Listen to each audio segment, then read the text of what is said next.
Donc, souvent, quand on parle d'entrepreneuriat familial, on va parler davantage de l'entreprise qu'on dit opérante. Et notre regard sur l'entreprise familiale va se limiter à ces opérations. Si on regarde ça avec cette lunette-là et que, par exemple, la famille choisit, les actionnaires choisissent de vendre l'entreprise, c'est comme s'il y avait un échec au bout de cela.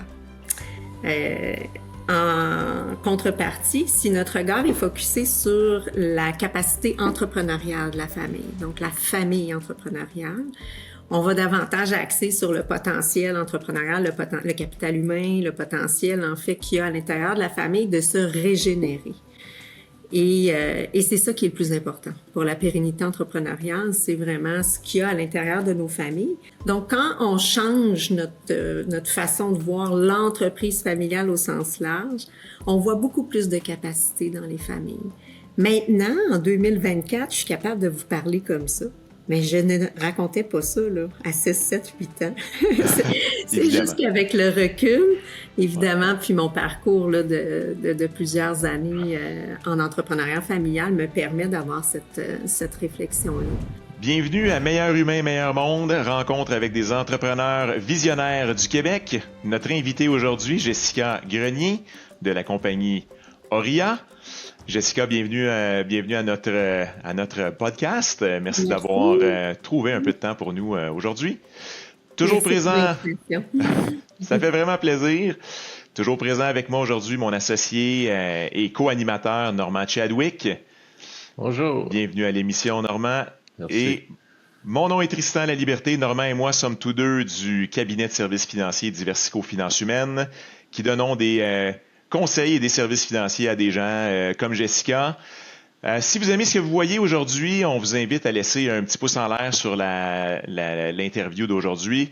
Et pourquoi pas, du même élan, allez vous abonner à notre chaîne YouTube qui porte le même nom, Meilleur humain, meilleur monde. On dépose à toutes les semaines des entrevues avec des gens tous plus inspirantes et inspirants les uns les unes que les autres. Et on est disponible sur toutes les plateformes.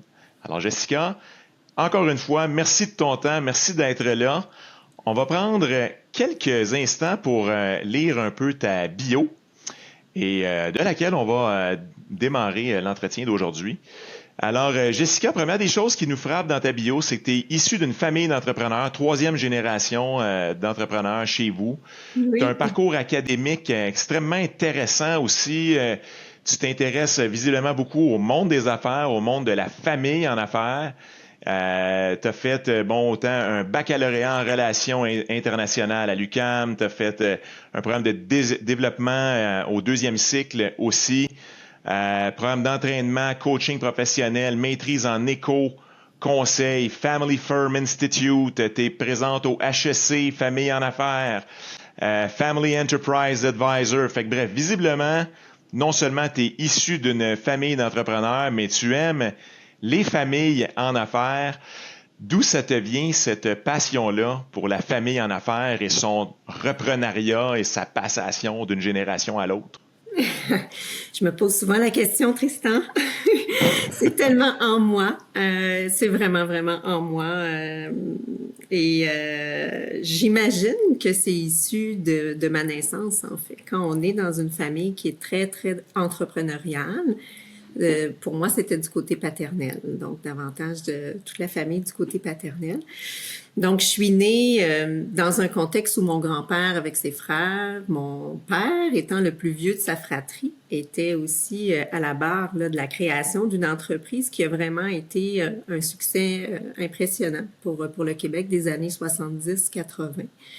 L'entreprise s'appelait Alligro, en fait, dans le domaine alimentaire. Donc, j'ai vraiment été témoin de ça très, très, très jeune. On était en pleine croissance à l'époque. Donc, il y avait beaucoup d'acquisitions. Il y avait une consolidation de marché. Et donc, on se promenait dans le Québec. Il y avait cette effervescence-là, en fait, là, qui était présente.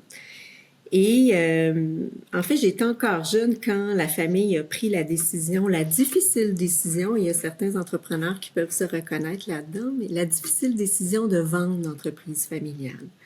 Donc, il est arrivé à l'époque Steinberg, avant que la famille Steinberg vive en fait ce qu'elle a vécu.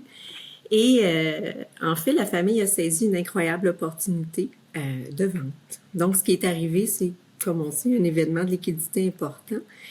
Et il y avait mon grand-père et ses autres frères. Il y a un de ses frères, entre autres, qui est allé en philanthropie profonde, en fait, très, très, très investi, d'autres en affaires. Puis mon grand-père, il a réuni ses enfants pour recréer un holding familial.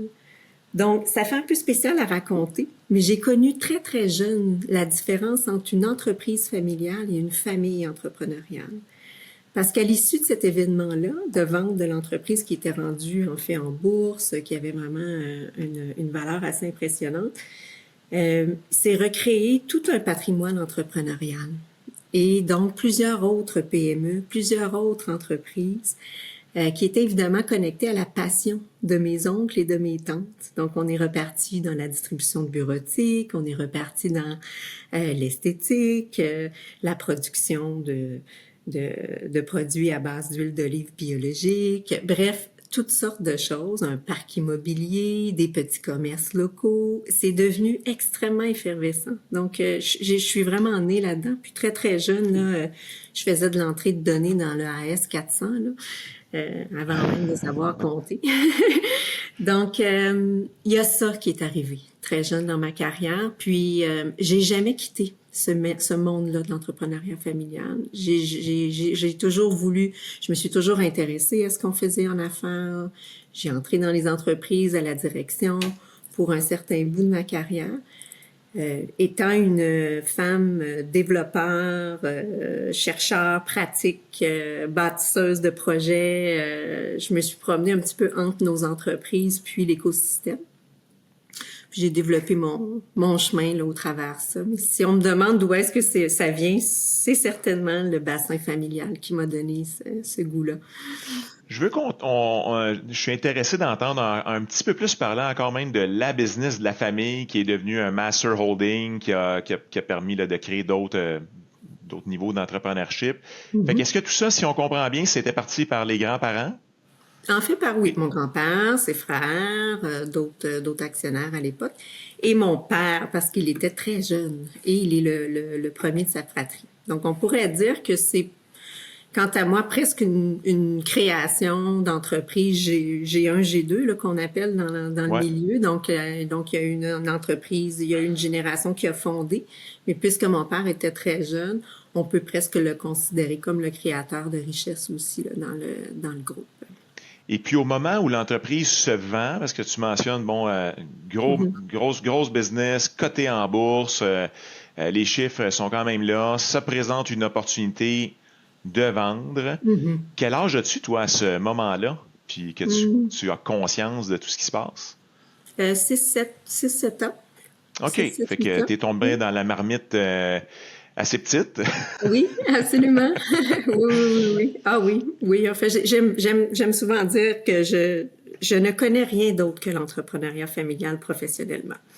Et puis là, tu nous as fait une distinction intéressante, là, parce que tu as utilisé deux mots que j'ai pas retenus, mais tu as dit, j'ai donc connu l'entreprise, la famille en affaires et l'entrepreneuriat familial ou quelque chose du genre. Peux-tu nous redire les deux termes exacts que tu as utilisés, puis c'est quoi la distinction que tu nous apportes?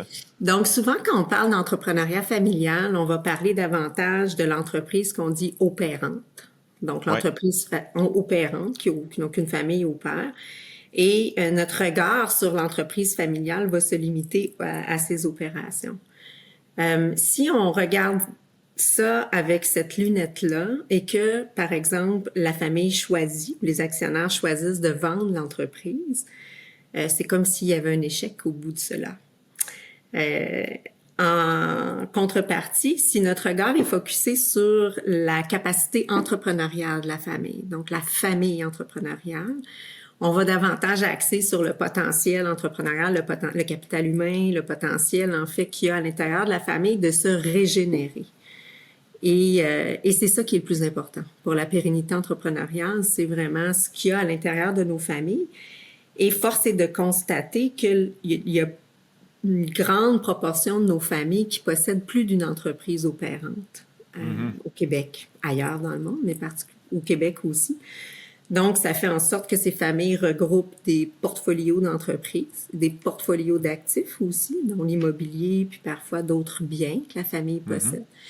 Donc, quand on change notre façon de voir l'entreprise familiale au sens large, on voit beaucoup plus de capacité dans les familles.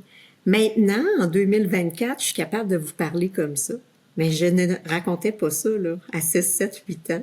C'est juste Évidemment. qu'avec le recul, Ouais. évidemment, puis mon parcours là, de plusieurs années en entrepreneuriat familial me permet d'avoir cette réflexion-là.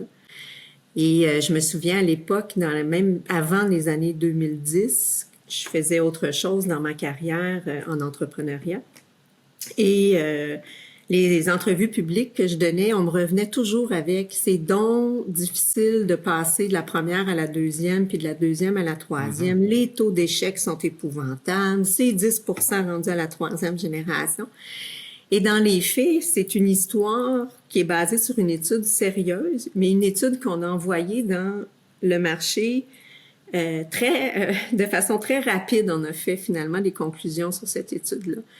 Et en tant que tel, quand on parle des taux d'échec aussi drastiques, qu'est-ce qu'on entend? C'est qu'on regarde l'entreprise opérante. Alors moi, je répondais toujours aux journalistes et aux autres, oui, je me référais à mon histoire. Mon histoire n'est pas un échec. Au contraire, c'est une belle histoire de réussite. Il y avait sur le momentum de l'entreprise que mon grand-père avait fondée avec ses partenaires une opportunité qu'elle continue autrement. Mais ça ne signifie pas l'échec entrepreneurial de la famille, au contraire. On a su se renouveler, se régénérer, s'entraider. Puis on est encore là aujourd'hui en 2024 avec un transfert sur la troisième génération. Intéressant. Fait que dans le fond, les stats visent vraiment l'opérante qui est effectivement toujours un peu plus dur à transmettre parce que, bon, il y a des opérations à l'intérieur, évidemment, puis des fois, il y a des personnes clés plus difficiles à remplacer. Combien de personnes êtes-vous actuellement dans ce holding familial-là, là, encore actives dans les décisions d'investissement, que ce soit pour starter des compagnies privées comme tu parlais tantôt, ou des décisions d'achat d'immobilier, ou même des décisions d'achat des choses assez classiques telles que des investissements boursiers, par exemple. Combien de monde sont encore impliqués dans cette entreprise-là? Alors, en fait, vous comprenez que j'ai un paradigme qui part toujours de la famille. Donc, la structure de la famille Grenier, qui est paternelle. Actuellement, c'est assez impressionnant parce que nous sommes 5 générations vivantes. C'est assez rare. Ce qui veut dire qu'on a une lignée, une branche, en fait, de familiale qui a eu des jeunes mamans et jeunes mamans, ce qui fait en sorte qu'il y a des tout petits bébés là, en bas de 2 ans et ma grand-mère qui est encore vivante. Donc, il y a ma grand-mère, puis ensuite, il y a une fratrie de 5 personnes, frères, sœurs.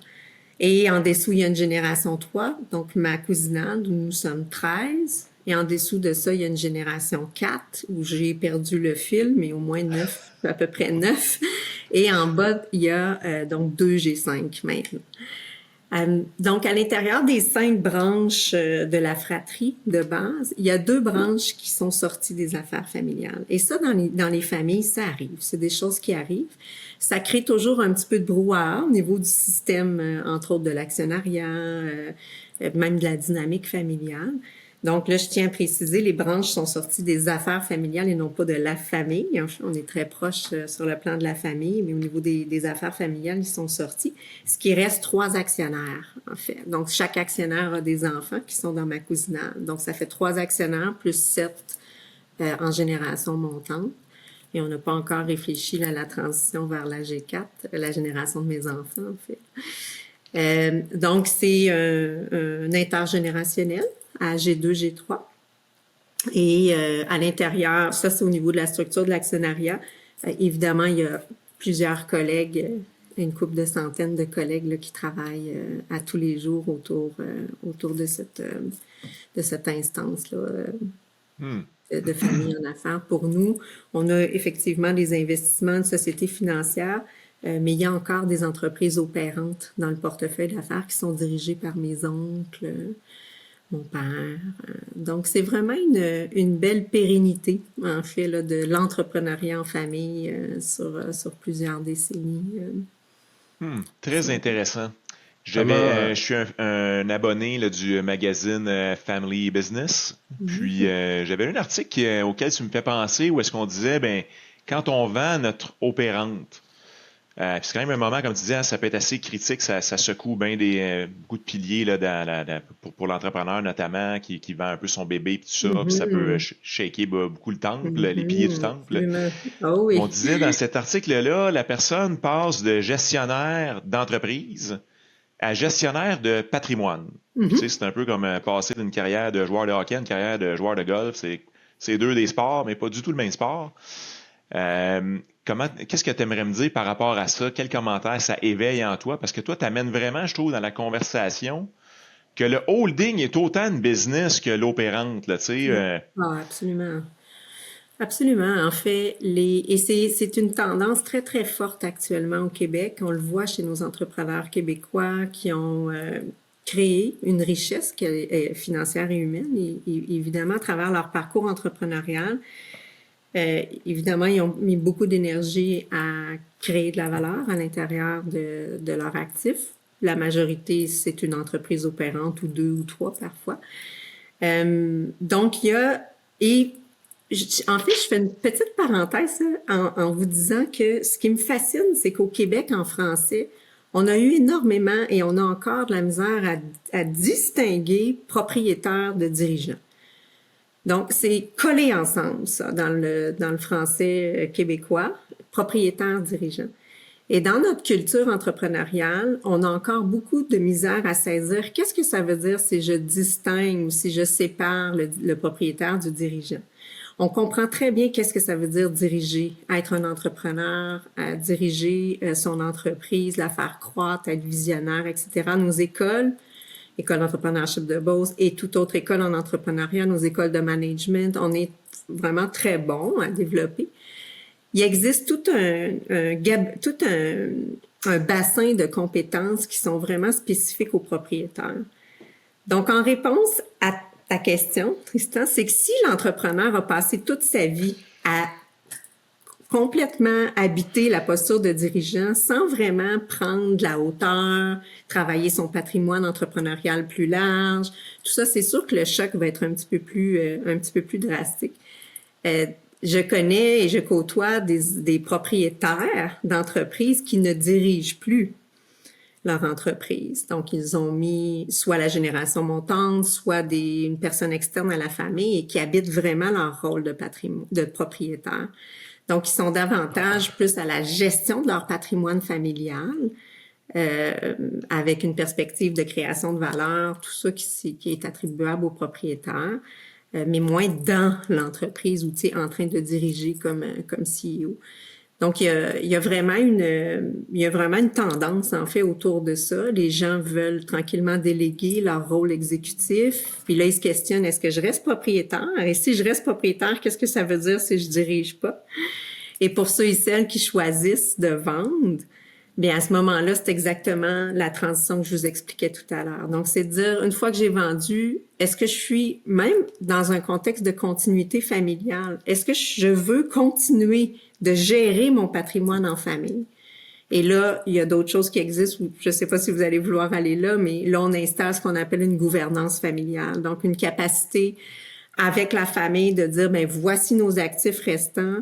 Qu'est-ce qu'on fait avec ça? Et évidemment, moi, mon grand sujet de l'heure, c'est que la réalité, c'est que nos familles sont au cœur de l'impact socio-économique au Québec et ils sont de très grands philanthropes. Donc, souvent, ils vont faire évoluer leur sens d'opération vers une gestion philanthropique, de la responsabilité sociale, de l'éducation auprès des plus petits qui arrivent dans la famille. Donc, la pensée évolue finalement et c'est ça le véritable cheminement de la continuité. Quand on parle de pérennité entrepreneuriale, c'est de tout ça qu'on parle. Et la raison pour laquelle je fais ça depuis autant d'années, c'est que je suis convaincue que pérenniser notre grande richesse québécoise, ça veut dire de se concentrer sur le rôle de propriété, parce qu'en fait, l'enjeu, c'est un enjeu de propriété. C'est pas un enjeu de direction d'entreprise. Faut qu'on garde notre propriété au Québec. Et il y a malheureusement, effectivement, certains entrepreneurs qui vont, faute en fait de voir cette possibilité-là, de garder la propriété de l'entreprise familiale au sein de la famille, que c'est possible, puis qu'on peut l'organiser différemment, ben vont opter pour la vente, en fait, à ce moment. Puis à partir de quand on commence à éduquer? Parce que là, votre exemple de ta famille, Jessica, est assez frappant. Là. Tu parlais de 5 étages, G1, 2, 3, 4, 5. Fait que il y en a en bas de 2 ans, puis en haut de 90, là, si j'ai bien compris, ou quelque chose comme ça, un range assez large. À partir de quel âge on commence à s'assurer que les plus jeunes commence à tremper un peu dans l'éducation financière, dans l'éducation sur l'entrepreneurship, dans l'éducation de tout ce que tous les mots très soigneusement choisis que tu nous amènes. Et comment on s'y prend? Wow! Bon. Alors, de mon expérience, ce fut de façon très implicite. Donc, je ne sais pas si c'était très même conscient. Souvent, l'éducation va passer à travers les valeurs, puis à travers l'observation, en fait, des jeunes. Donc, la façon dont on va intégrer, discuter, informer, se promener, en fait, dans la communauté aussi. Donc, on devient sensibilisé, en fait, très, très jeune. Donc, dans mon cas à moi, on n'avait pas là, un grand fichier Excel avec un plan d'éducation par tranche d'âge, avec des actions très précises. On n'a pas ça du tout. Là, ça a vraiment passé à l'intérieur des valeurs et de la culture, ce qui fait en sorte que ça l'a peut-être atteint plus certains membres de la famille que d'autres. Donc, on pourrait dire non structuré et très, très fort au niveau des valeurs entrepreneuriales, les valeurs du travail et des grandes, grandes valeurs au niveau de l'implication dans la communauté. On avait d'affaires à s'impliquer pour redonner à la communauté. Dans mon travail quotidien chez Espace Oria, on côtoie plusieurs familles entrepreneuriales. Nos familles qui sont sur un parcours de plusieurs décennies pour travailler leur continuité entrepreneuriale familiale vont souvent avoir un plan d'éducation plus ou moins formalisé à partir de très jeunes. Donc souvent les 2 premiers éléments qu'on entend dans les familles, 3 en fait je dirais, c'est comment je peux les sensibiliser avec des petites actions entrepreneuriales. Donc comment je peux travailler leurs talents entrepreneuriaux, leurs valeurs entrepreneuriaux très jeunes. La littératie financière, donc d'avoir la conscience en fait de l'outil en fait ou du moyen qui est argent, leur relation avec l'argent. Certaines de nos familles entrepreneuriales québécoises sont, vous le savez, vous travaillez dans le domaine quand même bien nantis financièrement. Donc, ils ont vraiment la préoccupation que les générations montantes qui évoluent soient très, très bien outillées et conscientisées financièrement. Puis le troisième volet qui fait partie de l'éducation des plus jeunes, et là, des plus jeunes à partir du moment où ils marchent, en fait. Il y a des choses qu'on peut faire toute la vie durant. C'est la philanthropie. Donc, souvent, on va utiliser les façons de redonner dans la communauté pour impliquer très jeunes les enfants, leur demander de venir proposer des projets de cause où ils peuvent redonner, s'impliquer, et puis progressivement, comme ça, ils développent en fait leurs compétences. Dans une gouvernance plus formalisée, par exemple un conseil de famille, il y a certaines familles qui choisissent 18 ans, 16 ans, 18 ans pour intégrer le conseil de famille. Et évidemment, en 18 et peut-être fin vingtaine, ben là, il y a toute une acquisition de langage au niveau économique, au niveau des activités entrepreneuriales de la famille, au niveau des bases, en fait, là, en plus de ce que les personnes vont aller chercher d'un point de vue académique, et ainsi de suite. Donc, j'aime dire que en fait, on est des éternels apprenants. Donc, il y a des choses à faire pour toutes les étapes de la vie, là. Et c'est définitivement, de loin, je dois vous dire, les familles que j'observe sur le terrain qui réussissent vraiment à traverser les impacts des transitions d'une génération à l'autre sont des familles apprenantes. Sont des familles qui sont curieuses, qui sont ouvertes, qui vont transmettre les valeurs, qui vont tenter de faire les choses le plus consciemment possible. Intéressant. Tu as nommé 3 choses, hein. Donc, de l'apprentissage entrepreneurial, la littératie financière et la philanthropie. Ça fait quelques fois que tu nommes la philanthropie. J'ai envie qu'on en parle un peu davantage, d'autant plus que le podcast s'appelle Meilleur humain, meilleur monde. Alors évidemment, il y a un grand aspect qui nous fascine dans le monde de l'entrepreneuriat, qui est justement cette pointe-là de la pyramide, hein, le désir de redonner, contribuer à la société. Comment cette pointe-là, qui est généralement la consécration de la carrière d'un entrepreneur, je pense, on l'enseigne aussi jeune à un enfant.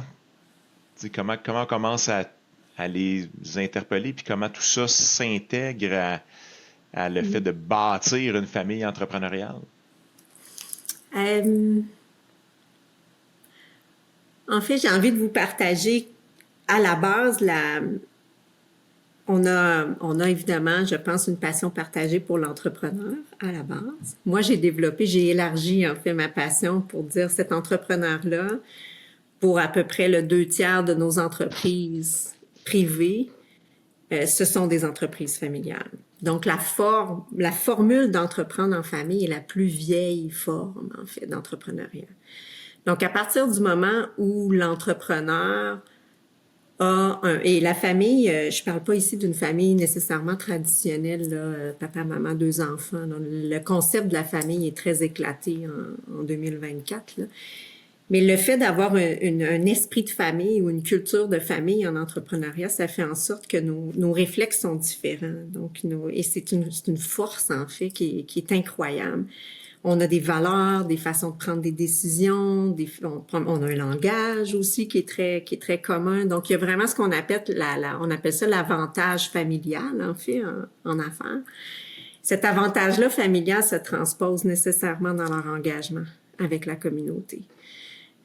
Puis c'est plus facile de parler de comment on aide les plus démunis, peu importe la cause en fait qu'on choisit, l'environnement, à des enfants plus jeunes, d'autant plus que on le sait, nos générations plus jeunes et nos générations montantes sont très très très sensibilisées au développement durable, à tout ce qui est responsabilité sociale. Donc c'est un langage qu'ils connaissent très bien.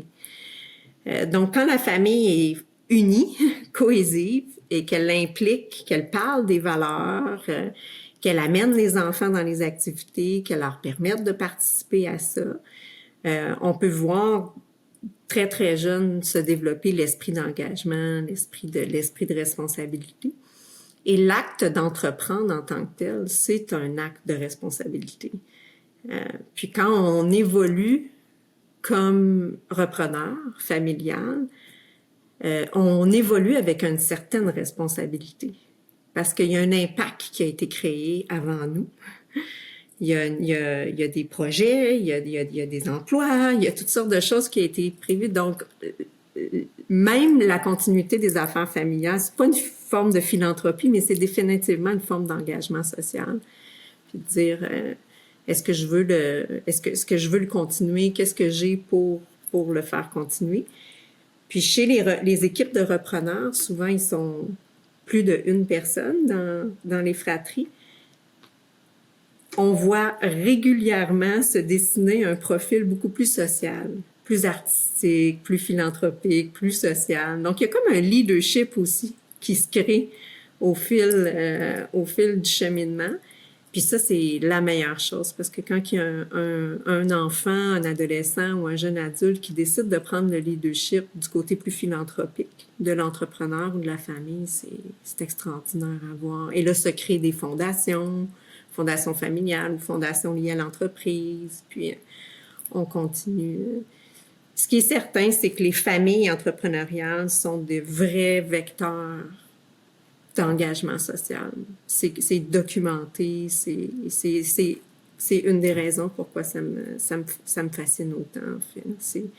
On change le monde à travers la capacité de nos familles entrepreneuriales à s'engager dans leur communauté. Est-ce que tu dirais, Jessica, qu'il y a une certaine quand même sélection naturelle que j'aimerais appeler ou tu l'as même dit tout à l'heure pour ta propre famille, il y a certaines branches qui ont pas quitté la famille, mais qui ont quitté le système de l'entreprise. En fait, quels sont les systèmes? Il y a la famille, il y a l'entreprise, il y a le social ou la communauté. Est-ce qu'il y a d'autres systèmes qui existent? Et comment on arrive à définir les règles pour tout le monde, là, pour que tout le monde trouve son compte un peu dans tout ça, là? En fait, les systèmes, il y a à la base dans ce domaine-là, de l'entreprise familiale ou des familles en affaires, une méthodologie, en fait, un modèle qui est utilisé depuis plus de 40 ans pour parler de l'interdépendance de ces systèmes-là dont tu parles, Normand. Donc, on a évidemment la famille, le système de la famille qui est plein de dynamiques et plein de belles choses intéressantes. On a l'entreprise avec tout ce qui est opérant. Dans la famille, ça peut être un family office aussi, là, l'entreprise, mais on a tout ce qui est opérant. Puis, on a le système de la propriété, donc qui est actionnaire ou pas. Et ces systèmes-là se chevauchent pour créer un diagramme de Venn, en fait, et créer 7 territoires différents dans lesquels les parties prenantes peuvent se retrouver. Donc, je peux être actionnaire membre de la famille, je peux être actionnaire non membre de la famille, mais je travaille dans l'entreprise, je peux être tout ça en même temps. Donc, quand on parle d'établir des règles, la première chose dont on constate chez une famille en affaires, c'est que quand elle évolue, elle va évoluer en mêlant à peu près tous les sujets en même temps.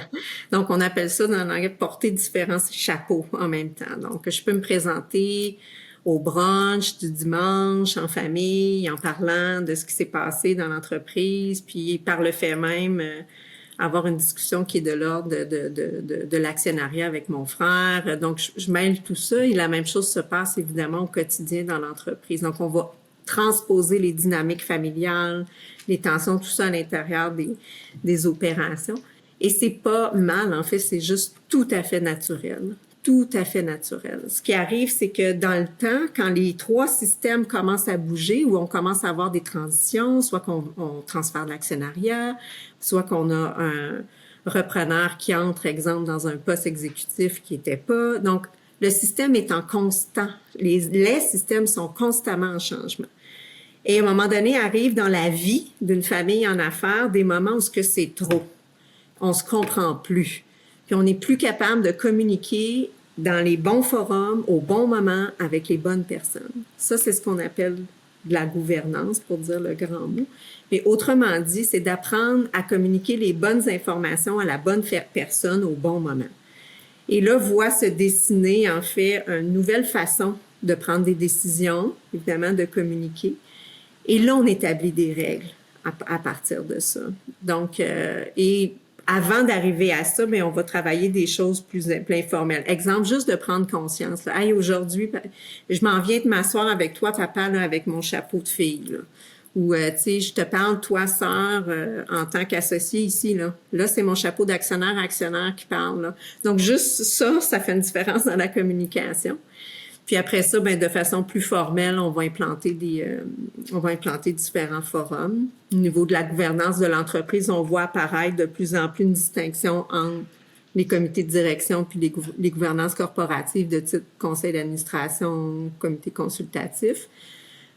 Donc ça, on est quand même, ça va bien au Québec. Là, on a des belles réussites à ce niveau-là dans nos entreprises, dans les entreprises familiales aussi.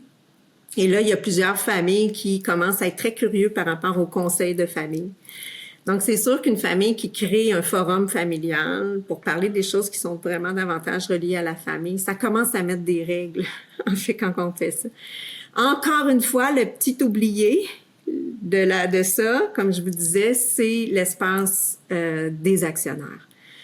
Donc, cet espace-là est peu ou pas utilisé au Québec. Donc, des forums d'associés, des forums d'actionnaires où on va parler de sujets d'actionnaires. Donc, ça aussi, ça vient mêler les cartes. Quand on parle de sujets d'actionnariat en famille ou qu'on ramène ça dans les discussions plus opérationnelles. Donc, faire un ménage, autrement dit, dans notre façon de communiquer puis de prendre des décisions ensemble. Pourquoi tu dis que c'est un espace qui est oublié, l'espace des actionnaires? C'est de quelle manière est-il oublié? De quelle manière on pourrait le mettre en lumière? Bien, un exemple de la façon dont c'est que, par exemple, on a des entreprises familiales qui ont été créées au Québec sur 40 ans, très belle réussite, très belle création de valeur. Et par exemple, on a père-mère qui sont actionnaires, puis peut-être même un transfert de l'actionnariat en G2, en génération montante. Donc, on a une famille qui est actionnaire et qui opère pendant X nombre d'années, qui réussit très bien. Donc, les décisions, là, ils vont appeler, ils peuvent appeler ça un conseil d'administration ou tout simplement pas de nom, mais bref, il y a des décisions qui se prennent et on avance, en fait, sur le cheminement entrepreneurial. Tout à coup, dans l'histoire, on décide de donner une partie de l'actionnariat à un membre de la direction qui n'est pas membre de la famille.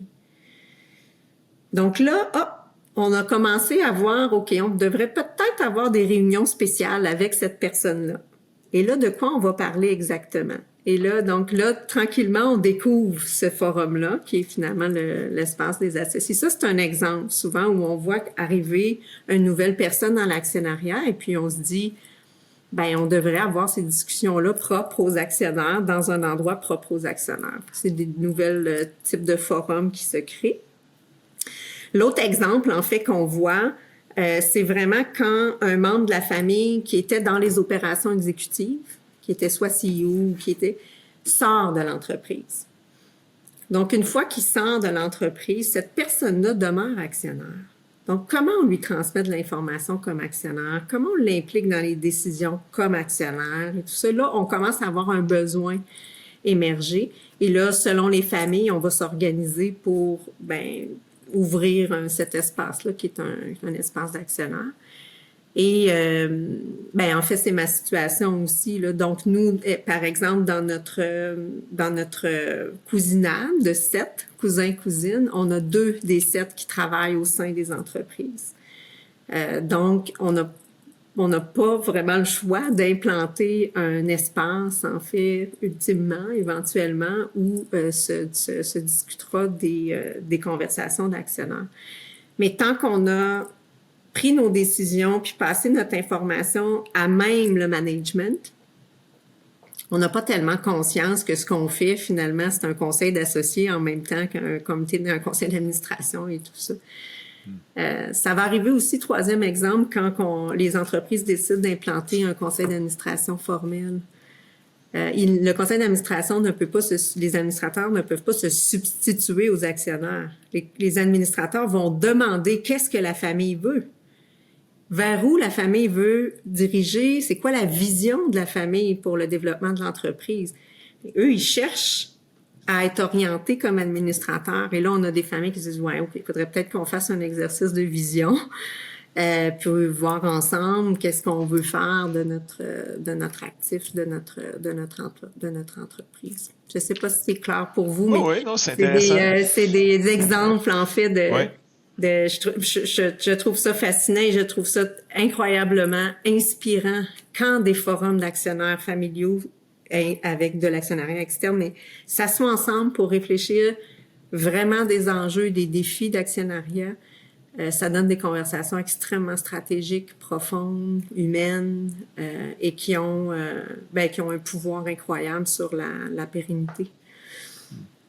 C'est un niveau de discussion extrêmement important à nourrir et cultiver. Jessica, à travers tes propres expériences dans ta famille entrepreneuriale et à travers tes expériences de femme d'affaires dans Auria, tu as reçu des centaines de confidences, je suis certain, de plusieurs membres de familles en affaires. Qu'est-ce qui empêche les gens de dormir le soir? As-tu 2 ou 3 exemples à nous donner d'éléments marquants chez les familles en affaires qui ça revient? C'est des éléments qui sont des dénominateurs communs là, pour la plupart des familles. Alors, par quoi commencer? Probablement, on parle d'avoir de la misère à dormir ou d'avoir un sentiment d'inquiétude. Souvent, c'est est-ce que mes enfants ou la génération qui me suit sont véritablement prêts à reprendre les rênes? Est-ce qu'ils ont véritablement les compétences pour poursuivre? Donc, toute cette notion-là là, d'être prêt, est-ce que on a donné les bons outils? Est-ce qu'on doit les renvoyer 2 ans dans le programme ou 1 an dans le programme émergence à AEB? Ou est-ce qu'on a donc ça, c'est très, très présent. Puis souvent, ça fait en sorte que les entrepreneurs seniors vont rester plus longtemps que nécessaire. Donc, Oui. et là, se passe ce qu'on appelle dans le milieu des familles entrepreneuriales ou du repreneuriat familial, en fait, une cogestion. Oui. Et pour qu'il y ait une cogestion de quelques années, puis parfois ça peut aller jusqu'à 10-15 ans, ça prend des profils très complémentaires là, entre les relayeurs et les repreneurs dans l'entreprise pour co-gérer et voir se développer l'équipe repreneuriale. Donc ça, c'est une inquiétude, en fait, que pour accompagner plusieurs entrepreneurs seniors qui sont en situation de transition, ils se demandent là, régulièrement ce que tu penses, Jessica, qu'ils sont prêts. Là. Et là, quand je dis sont prêts, ça implique qu'ils sont plusieurs. Alors là, la deuxième inquiétude, c'est est-ce qu'ils vont s'entendre ensemble? Puis là, bien souvent, pas très loin de ça, il y a la mère, puis il y a quelqu'un d'autre dans le système qui va être un peu le gardien de l'harmonie, de la cohésion, de l'absence de conflit. Puis on le sait, c'est impossible d'avoir une famille sans conflit. Là. Toutes les familles ont des conflits. Maintenant, pas de même ampleur, donc ça prend des mécanismes, en fait, pour les atténuer, les résoudre. Mais ça il y a beaucoup d'inquiétudes chez les parents. Je vais parler des parents entrepreneurs. Là. Est-ce qu'ils vont s'entendre? Est-ce qu'ils vont se chicaner? Donc, comment... Puis, ils ont l'impression que rester proche dans le système, mais ça l'aide à garder cette cohésion chez la génération montante. D'un point de vue plus patrimoine, comme on a parlé tout à l'heure, c'est votre domaine, surtout à vous deux. Possiblement que vous l'entendez, mais définitivement la crainte, si je lègue plusieurs actifs, qu'on vire fou, en fait. Donc, toute cette conscience-là que nos entrepreneurs québécois à transmettre des bonnes valeurs liées à la relation à l'argent, mais liées aussi, on en a parlé tout à l'heure, à l'engagement. Donc, et souvent, mais ça fait en sorte qu'il y en a qui vont retenir par peur de transmettre. Un autre exemple, Normand, qui est récurrent dans le domaine, c'est la notion d'égalité-équité. Oui. Donc, à partir du moment où j'ai, entre autres, on a parlé, une entreprise opérante dans mon patrimoine familial, que j'ai un enfant qui y travaille, mais pas les autres, j'ai quand même un patrimoine, donc j'ai peut-être un super beau portefeuille immobilier, j'ai peut-être plein d'autres investissements privés, parce que d'ailleurs, les familles sont excellentes pour investir dans d'autres sociétés privées. Oui. J'ai peut-être une fondation philanthropique. Donc, comment j'organise la répartition de ce que je possède avec mes enfants, compte tenu qu'ils n'ont pas les mêmes compétences et ils ne sont pas impliqués de la même façon? Donc, ça, cette réflexion-là sur qu'est-ce qui est juste, en fait. Donc, l'égalité des chances versus l'égalité de résultats final. Ça, c'est des conversations qui empêchent de dormir. Définitivement, là, d'avoir le sentiment d'être juste avec, comme entrepreneur, ce que j'ai créé envers mes enfants, c'est énorme. Et après, ben, chez les enfants ou chez les repreneurs, de sentir que la façon dont c'est redistribué, c'est juste. Donc, il y a un processus équitable, qu'on a écouté les gens, qu'on a écouté leurs besoins. Puis que finalement, peut-être que c'est correct que ce soit mon frère qui reçoive ou qui ait les actions, ou même peut-être que mon frère a décidé de les acheter, les actions, et de les payer. Oui. Donc, puis après, ben là, on revient plus dans une réflexion sur l'héritage en tant que tel, là, qui a été créé. Mais ça, c'est assez impressionnant, en fait, les discussions qu'on peut avoir autour de la justice. Jessica, vas-y Normand, en fait, je voulais juste reprendre ce dernier bout-là que tu viens de dire. Ouais. Les discussions peuvent être assez impressionnantes.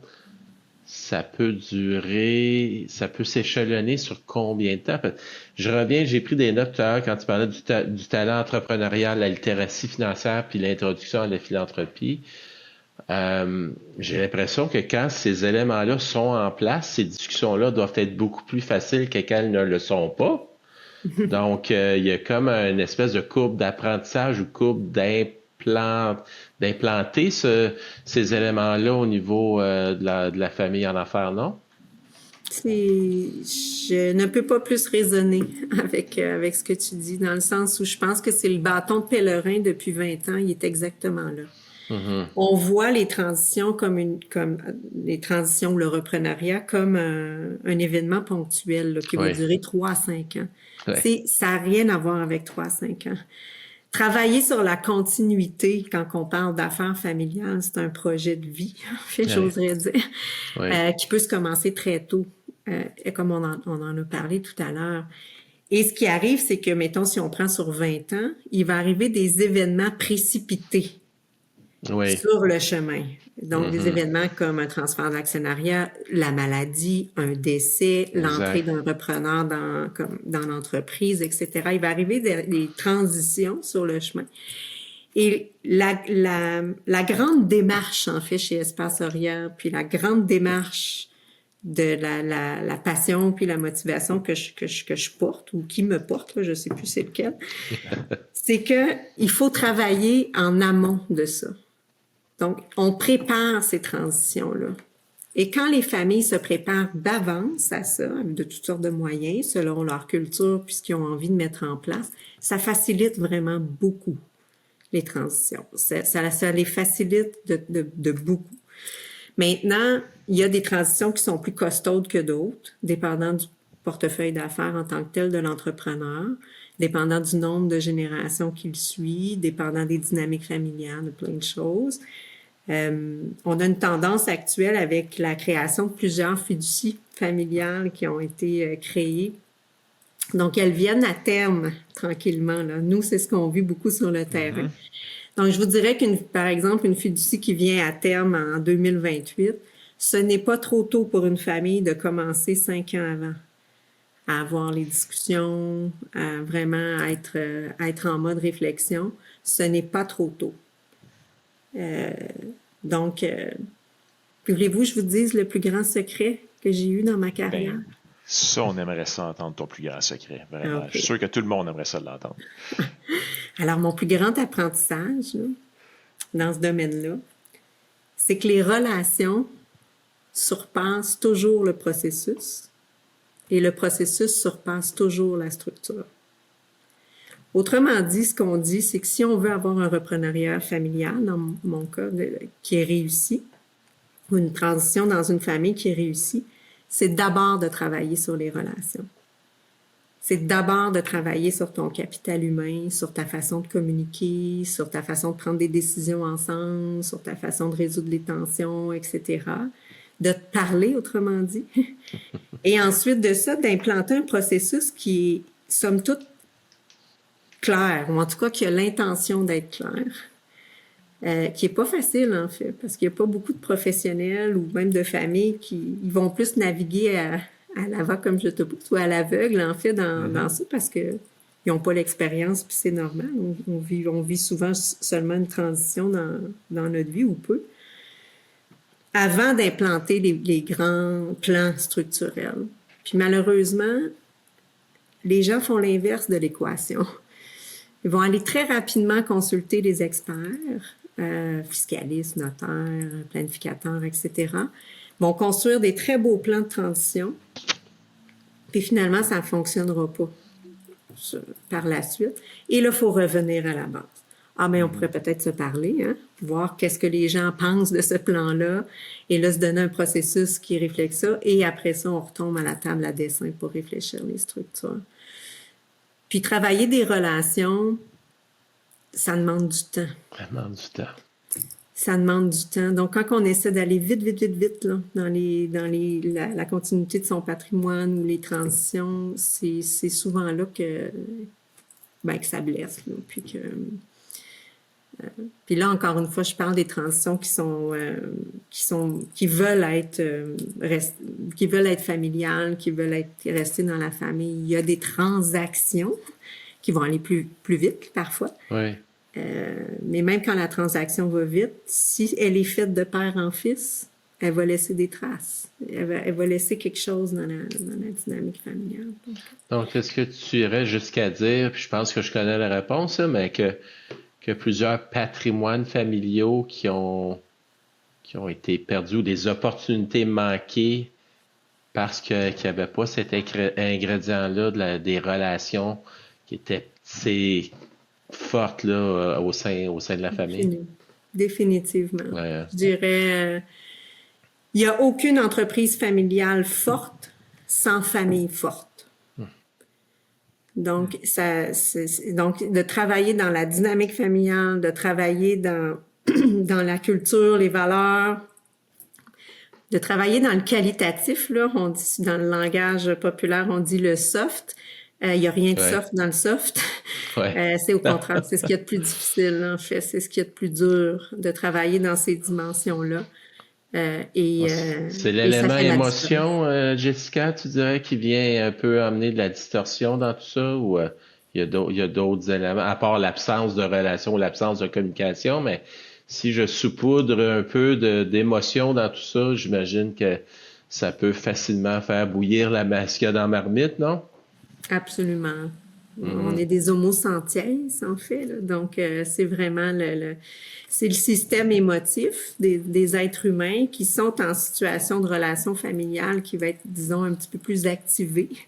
Dans les sous-systèmes dont on parlait tout à l'heure, le système le plus actif émotionnellement, c'est un système de fratrie. C'est les frères-sœurs. C'est extrêmement réactif. Quand ton frère, ta sœur parlent, tout ça. Donc, oui, et les émotions sont des portes et des fenêtres. Donc, c'est le premier outil de travail pour nous sur le terrain, c'est le système émotif, parce que c'est là qu'on sait qu'il y a un besoin derrière. Et c'est derrière cette émotion-là qu'il y a un besoin qui est possiblement non exprimé, puisqu'il y a possiblement une communication qui va être moins établie ou saine. Là, donc, les émotions sont naturelles, normales et d'incroyables outils, en fait, pour faire avancer sur le terrain. Oui, travailler avec les familles, c'est de travailler avec des systèmes basés sur l'affection, l'émotion, les rivalités. C'est tout ça. les thématiques de santé mentale, de mieux-être, de bien-être, tout ça. C'est un système qui est humain, en fait. Oui. Et Jessica, en 2020, tu as lancé ton entreprise, l'Espace Oria.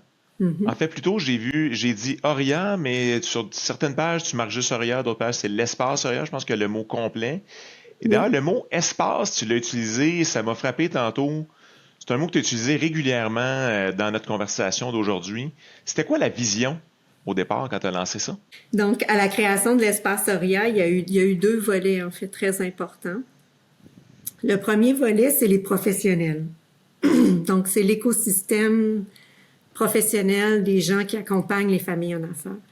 Donc, si on recule dans ma propre famille, il y a une quinzaine d'années, moi, j'ai fait la recherche, en fait, dans l'écosystème québécois pour trouver une personne qui allait nous aider à naviguer la transition de la deuxième génération vers la troisième avec ce qu'on avait comme histoire. Puis, ma liste était très courte, en fait. Là. J'avais 2 noms sur ma liste, dont le premier qui est devenu, entre autres, une mentor pour moi. Là. Et puis, tout au long de ces années-là, par la suite, moi, j'ai été très curieuse d'observer comment l'écosystème de conseillers se développait au Québec. Et je voyais un besoin, en fait, incroyable de le renforcer, de travailler le développement de compétences, tout ça. Moi, j'ai été me former aux États-Unis à plusieurs reprises et dans l'Ouest canadien à plusieurs reprises et ça venait titiller ma fibre québécoise. J'ai dit, on peut-tu trouver un espace où on va pouvoir travailler entre professionnels en français pour servir nos familles québécoises, franco-entrepreneuriales québécoises, francophones et qu'on va pouvoir développer des compétences ensemble dans l'écosystème québécois. Donc ça, c'est vraiment la genèse là, d'Oria, c'est de dire, Oria va devenir un espace de vigie, de perfectionnement pour l'écosystème professionnel. Donc, et c'est une de nos unités d'affaires actuellement. C'est ce qu'on fait. On travaille avec l'écosystème professionnel qui est un écosystème en pleine effervescence, là. C'est très, très, très effervescent. Au niveau de comment les gens, les professionnels se développent, au niveau des dynamiques familiales, au niveau du reprenariat familial, tout ça. Donc, on fait ça chez Oria et ça a été le départ. J'aimerais, ou en tout cas, nous aimerions, si on avait par exemple un réseau de 100 professionnels engagés dans l'espace, engagés dans leur perfectionnement continu, engagés ensemble, ce serait un impact multiplié extraordinaire pour nos entrepreneurs, nos familles québécoises. Quand on met des professionnels qui partagent les mêmes valeurs ensemble, ça multiplie en fait l'effet des collaborations sur le terrain. C'est vraiment extraordinaire à voir. Donc ça, c'est la vision de créer de plus en plus ce réseau-là. On a déjà une très belle communauté de professionnels chez Oria qui viennent se développer. Et pour transmettre, éduquer, enseigner, tout ça, bien évidemment, on a besoin de se tenir à jour, de se tenir connecté sur le terrain. Donc, on a une deuxième unité qui sert les familles entrepreneuriales sur le plan plus qualitatif, donc gouvernance, dynamique, bien-être, plan de perfectionnement, d'éducation, comme on parlait tout à l'heure pour les générations. Donc, ça, c'est ce qu'on fait avec un portfolio restreint de familles.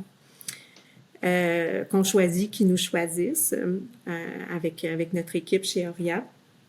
Et avec nos familles, on apprend, on essaie, on travaille. Et ce qu'on utilise et ce qu'on développe comme outil, l'objectif, c'est de le retransposer en fait dans l'écosystème professionnel. Donc, c'est vraiment le modèle Oria, c'est de créer finalement un mouvement inspirant en reprenariat québécois, reprenariat familial québécois. Puis on a développé des collaborations avec plusieurs autres organisations, universités, organisations aussi dans l'Ouest canadien pour la formation francophone. Moi, je me disais, si je peux aider une famille entrepreneuriale, c'est extraordinaire parce que chaque famille est unique, puis chaque transition est unique. Et en même temps, si je retourne, puis on travaille avec 10 professionnels dans lesquels on a un certain impact ou une inspiration, et ce professionnel-là en a 10, lui, dans son portefeuille d'affaires, on fait juste multiplier finalement les impacts. Et on a un momentum, en fait, démographique actuellement pour les 10 prochaines années. On n'a pas le choix de s'organiser pour accompagner ces transitions-là. Nous, c'est notre petite contribution. J'ai envie de te proposer d'utiliser la rencontre d'aujourd'hui comme une tribune. Fait qu'il y a une espèce de call to action, un appel à l'action. On cherche 100 professionnels. C'est qui ces professionnels-là que tu cherches pour qu'ils deviennent un peu le mouvement de ta source d'inspiration?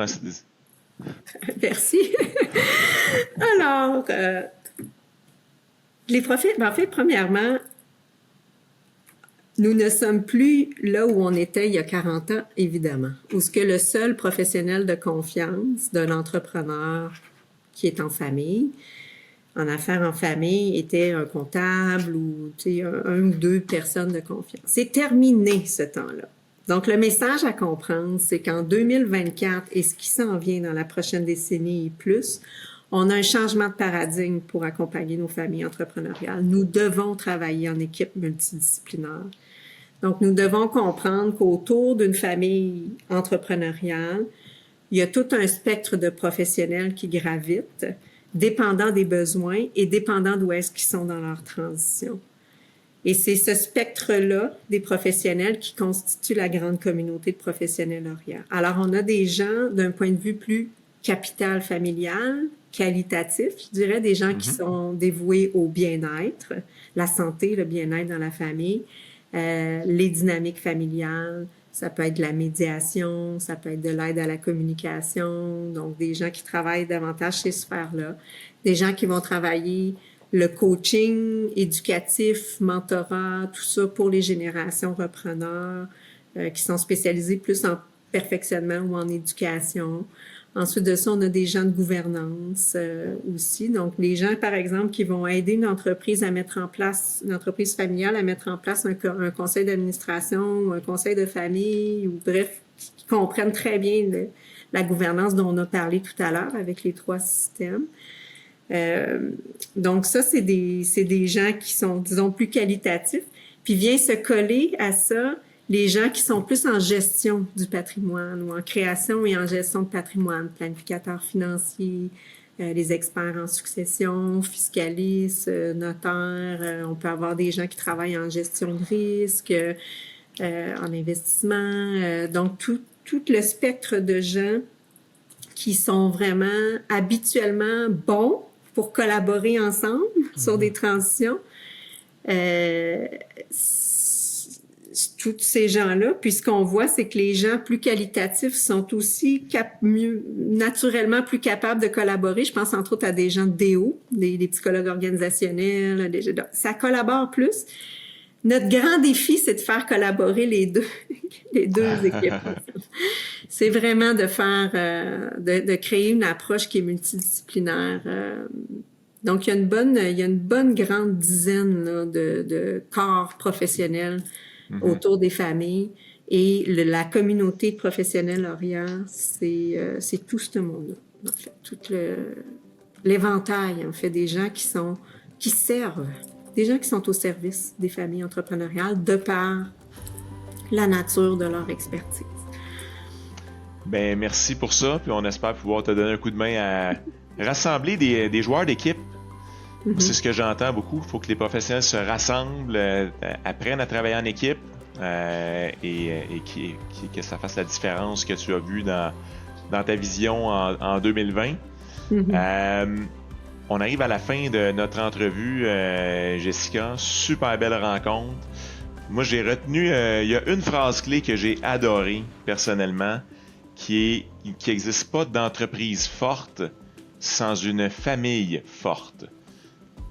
Moi, c'est ma capture du jour, fait que je te la vole et puis je vais la garder et la faire rayonner dans mes propres réseaux. Plein d'autres petits takeaways, mais j'aimerais, d'habitude, je passe mon temps à toutes les dire, puis ça, il n'y a plus de place pour Normand. J'aimerais ça, Normand, te donner plus de chance ce coup-ci. Ben écoute, une entreprise familiale, Tristan. Une entreprise familiale forte, sans une famille forte. Donc, à partir du moment où l'entreprise veut rester familiale, on doit travailler sur la famille. Tout à fait. Alors, pas juste une entreprise forte sans une famille forte. Donc, une entreprise familiale forte. Alors, merci d'avoir fait la précision. Normand, ton takeaway ou tes takeaways? J'en ai déjà nommé quelques-uns, mais tout ce que tu as parlé pour les talents entrepreneuriaux, la littératie financière et la philanthropie, et tu as parlé des structures et des relations, bien sûr. Donc, écoute, je le vois, on le voit tellement, tu le sais, Tristan, à chaque fois qu'on rencontre des gens, il y a tellement de temps qui est mis sur la structure et tellement peu sur les relations, mais quand tu es rendu à amener une transaction, la relation, c'est trop tard. Là. Et comme tu as dit, Jessica, c'est le travail d'une vie. Là. Donc, écoute, pour moi, l'apprentissage clé, c'est un peu de virer le modèle en envers. Puis écoute, de savoir qu'il y a des gens comme toi dans le réseau, comme Espace Auria, je suis convaincu qu'on a plusieurs de nos abonnés auditeurs qui vont se reconnaître là-dedans. Et si eux se reconnaissent pas, ils vont peut-être passer le balado à quelqu'un qui devrait l'écouter. Donc, merci beaucoup, Jessica. Merci à vous deux. Merci beaucoup pour l'invitation.